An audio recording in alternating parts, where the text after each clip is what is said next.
Another what I it in a day তোমাদের সাথে share করছি। আজকে সকালে বানিয়েছিলাম বিটরুটের জুস, আর ইনিশিয়াল 3 মান্থ আমি খাইনি কোনো কাঁচা জুস, এখন খাচ্ছি, এখন 5 মান্থ চলছে। তো সে কারণে আর একটু মুখেও লাগিয়ে নিয়েছিলাম, আর এখানে কুল আর তেঁতুলগুলো রোদে দেওয়া হয়েছে।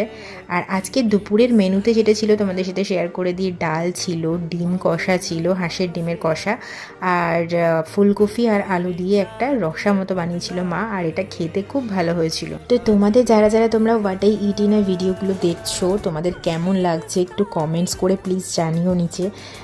তাহলে মানে ভালো লাগবে, যে নিজেরও বানাতে ইচ্ছে করবে নেক্সট ভিডিওগুলো। আর তোমরা আর কীরকম টাইপের ভিডিও দেখতে চাও আমার এই চ্যানেলে, সেটাও আমাকে কিন্তু কমেন্টস করে অবশ্যই জানাতে পারো। আর আমি এক্সারসাইজ রিলেটেড ভিডিও তোমাদের সাথে এখন ইনিশিয়ালি শেয়ার করতে পারছি না, ওটা কিছুদিন পর তোমাদের সাথে শেয়ার করব। তো সেটার জন্য একটু তোমরা পেশেন্স রাখো, যারা যারা দেখতে চাও আমার এক্সারসাইজ পছন্দ করো। চলো এই শর্টসটাকে শেষ করলাম।